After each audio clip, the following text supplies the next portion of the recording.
2020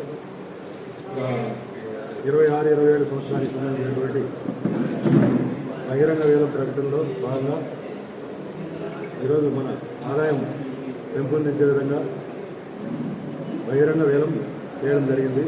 అందులో మనకు రెగ్యులర్గా వారపు సంత, దినసరి కూరగాయల మార్కెటు, చింత చెట్ల వ్యవసాయము, బొబ్బిందొడ్డి చెరువు, నీలకొండ చెరువు, దాంతోపాటు కొన్ని చిన్న చిన్న చెరువులు కూడా ఈరోజు చేర్చి వేలం ప్రకటన చేసి దాని ద్వారా ఈరోజు కాంట్రాక్ట్ డిపాజిట్ కట్టుకొని పాల్గొనడం జరిగింది.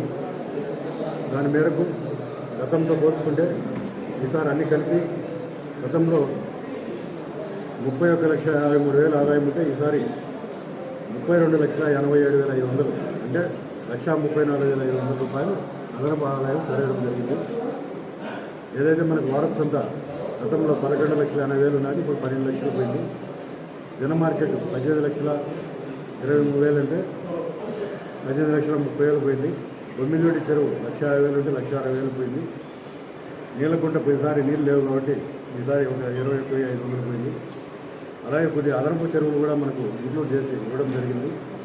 అందులో వచ్చేసి వడ్డివానికుంట 30,000, బసిరెడ్డి చెరువు ఒక 24,500, కొత్త చెరువు ఒక 21,500. ఈ అదనంగా ఒక 3 చెరువులు కూడా మనకు ఈ ఆదాయం ఈసారి పెంపొందించడం జరిగింది.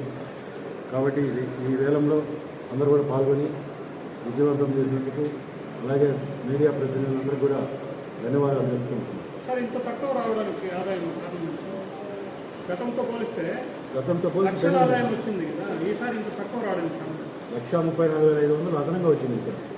అయితే సార్, ఇప్పుడు డైలీ మార్కెట్ కొన్ని లక్షలు వస్తాయి బయట ప్రాంతాలలో కూడా, పొలంలో మాత్రం ఇంత తక్కువ రావడానికి కారణం సిండికేట్ ఏమైనా అటువంటి ఏం మన దగ్గర జరగలేదు. అందరూ కూడా పాల్గొన్నారు, అందరూ సంతకాలు తీసుకున్నారు, కాంట్రాక్ట్ సంతకాలు తీసుకొని మీ సమక్షంలోనే వేలం చేయడం జరిగింది. ఇక్కడేం రహస్యం ఏం లేదు, అటువంటి ఏది ఇక్కడేం జరగలేదు. ఇక్కడంతా మీడియా ఉంది, అన్నీ కూడా ఉంది. ఏదైతే మనకు ప్రభుత్వం మనకు సర్కారు వేలం పాట ప్రకటించినా దాని మేరకే పాండ్యం కానీ తగ్గించి ఎక్కడ ప్రకటించలేదు, అక్కడ పాల్గొనడం లేదు.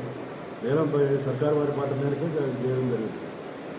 సర్కారు వారి పాటకు తక్కువైతే ఎక్కడ జరగలేదు.